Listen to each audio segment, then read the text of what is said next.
sé si ustedes se acuerdan del grafiquito que les mostré anteriormente. Y si ven que este se parece, ¿cierto? Entonces, acá vuelvo a retomar, y por eso les decía que tuvieran muy en cuenta el gráfico que les mostraba medicina basada en la evidencia. Y miren, para realizar una guía de prácticas clínicas, tenemos el mismo diagrama. Tenemos una selección del tema objetivo o de la GPC.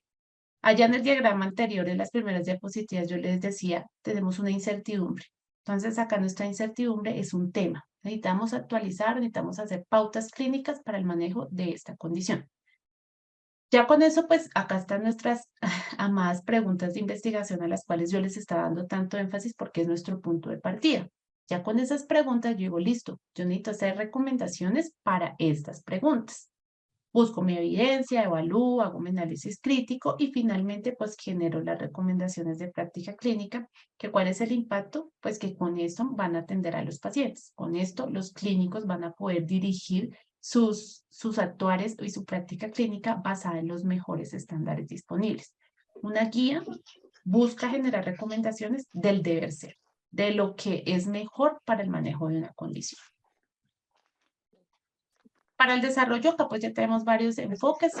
Cada uno de estos enfoques tiene una metodología propia, que no me voy a detallar en ella, pero pues les cuento que hay una metodología propia para hacer una adopción de guía, una adaptación de guía o crear guías de no.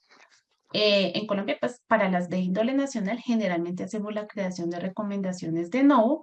Para el índole hospitalario o las que se adoptan del índole nacional, generalmente hacemos una adopción o adaptación de esas recomendaciones.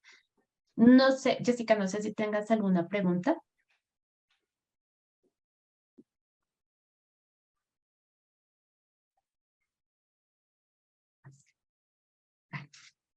Tranquilas, yo sé que eso de los micrófonos se nos activa, pero pensé que tenías una pregunta. Bueno, para guías de práctica clínica hay otras metodologías, pero el enfoque más ampliamente generalizable y que adoptamos por lo menos en Colombia es el enfoque GRADE. Entonces, vuelvo y les hago acá llama otra vez, acá está clave. Miren nuestro punto de partida, las preguntas. Entonces, sí, por qué yo al comienzo quise dar tanto énfasis en las preguntas, porque siempre son nuestro punto de partida. Pero miren que hasta dónde llega, y que nosotros ya aprendimos que son las mediciones sistemáticas o las síntesis de evidencia. Esa es la primera parte de la necesidad. Pero mire que más allá de eso, ese es el insumo principal y es la columna vertebral de las guías. Pero miren que más allá de eso viene todo un proceso adicional que nos permite hacer decisiones en salud basado en esa evidencia que recolectamos. Entonces, ¿qué hacemos? A partir de esa evidencia, con un panel de expertos, de pacientes, de decisores de políticas públicas, tratamos de hacer ese paso de la evidencia a la decisión. Y ese es el plus que tienen las guías. No comemos entero solamente lo que hicieron en estudios por allá en otros países, sino intentamos aterrizar que esa evidencia se aplique al contexto nacional. ¿Y cómo lo hacemos? Entonces tenemos la evidencia, pero consideramos también los costos en el marco del sistema de salud, consideramos los valores y preferencias de los pacientes y de los cuidadores, consideramos la factibilidad, porque puede que sea una intervención la panacea, y mejor dicho, y los expertos también sepan que es lo máximo, y la evidencia lo soporte, pero si no está disponible en el país, pues ahí ya tenemos una barrera en la implementación. Entonces, eso tiene que considerarse a la hora de recomendar. No quiere decir que no se generen recomendaciones de estrategias que no están disponibles en el país. En este caso, cuando hay algo que no está disponible en el país, pues la guía además nos da una ventana de oportunidad para que el país empiece a demandar y a gestionar todo el proceso para que esa tecnología que está mostrando es buena y va a favorecer a los pacientes, empiece a ingresar al país. Y pues a eso ya lo llamamos en un proceso de contextualización. Aspectos para mencionar acá, como les he dicho, como en los campos en los que el epidemiólogo tiene un gran rol y juega un papel muy importante.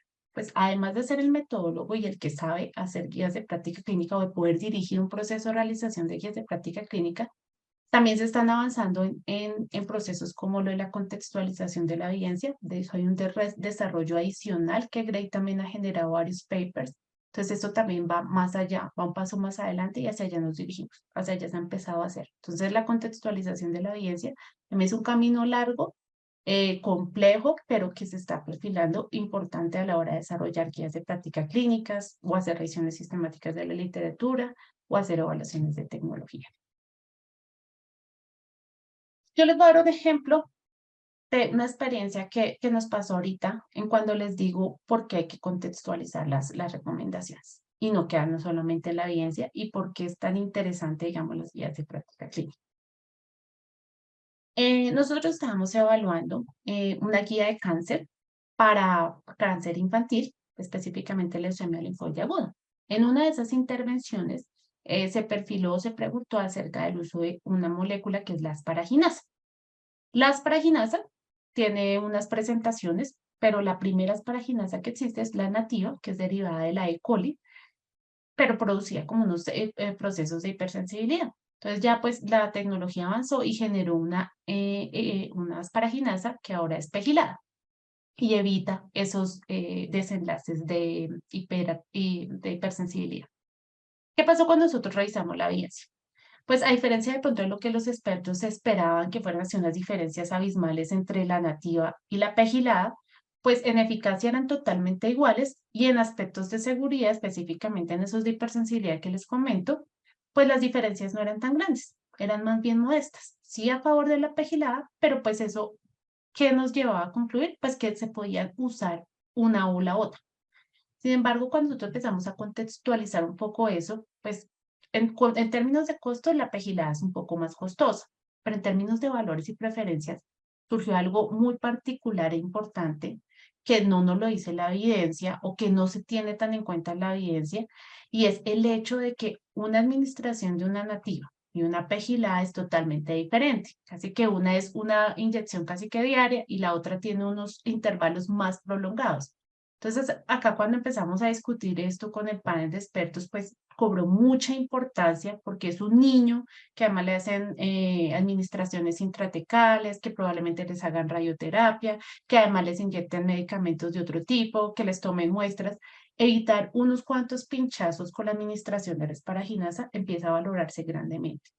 Entonces, al final, ¿qué dio esto? Que la recomendación va hacia la asparaginasa pegilada. Si bien por su perfil de efectividad y seguridad las diferencias no eran abismales, miren que se empezó a contextualizar esa evidencia al escenario colombiano, al escenario de quiénes iban a ser los usuarios y empieza a cobrar importancia otros aspectos. En este sentido, llamo los valores y preferencias. Entonces, ese es el plus que tienen las guías y ese es el plus de tener de las decisiones de salud basadas en la evidencia y no solamente basadas en la evidencia, sino empezar a contextualizarlas al contexto donde se van a aplicar.